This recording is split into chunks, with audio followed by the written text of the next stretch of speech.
For 2008, there are three sectors in the stock market that we think hold particular promise.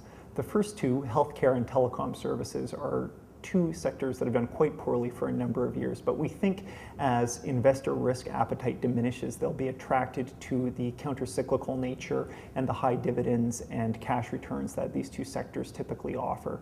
Our big call, however, for 2008-2009 is for a significant rebound in financial services stocks. With the negative news flow that we've seen in bank stocks throughout 2007, both the innocent as well as the guilty have suffered through a downturn.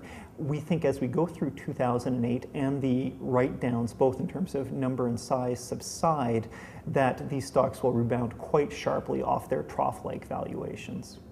One outcome from the asset-backed commercial paper meltdown is new or renewed caution on the part of lenders in dealing with leveraged finance transactions and private equity deals. The humbled banks and other lenders are going to tighten up credit terms and box in the credit in a way that hasn't been seen for some time. And this will take pricing of deals down from some recent inflated levels. It'll take some time, but before long and after a few broken hearts, a new equilibrium will take place. 2007 has been an extremely volatile year in terms of the trading of the Canadian dollar, and in fact the fact that it's strengthened by almost 25% at one point over the course of the year has been pretty significant. I think the surprise for 2008 will be that we'll return to a much more normal, much less volatile way of trading. Any excessive Canadian dollar strength will almost certainly be met with very quick rate cuts, as we've seen that to this point already this year. And similarly, I think if the Canadian dollar was to decline precipitously, we'd probably see interest rates tighten. So my suggestion for 2008 is that we'll be back to the old boring way that the currency usually trades, and it won't be a factor in people's global investment portfolios. 2008 is going to be a completely different investment environment than what's transpired over the past several years. What I mean is that you're not going to have cyclical earnings growth that acts as a tide that lifts all boats. Investors will have to do their research and make sure that valuations are reasonable given the earnings growth and cash flow of the companies that they're looking at. That being said, we think that 2008 will be a year of solid, although not spectacular, total returns, including dividends in the low double-digit range.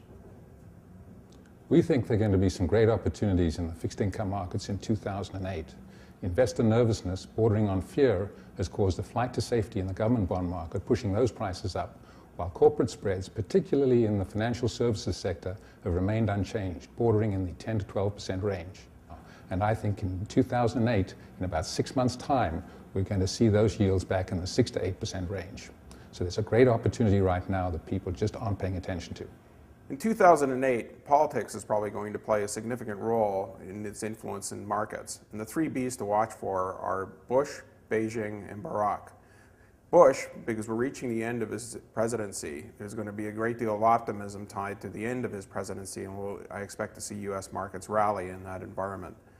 And Beijing, we have the Olympics, and tied with that Olympics and the importance that the Chinese place in the Olympics, I'd expect to see some economic announcements concurrent with the Olympics. And finally, under Barack, it refers to all the Democrats, in particular their health care plans. They're going to have significant impacts on the markets. So watch for the different political events next year.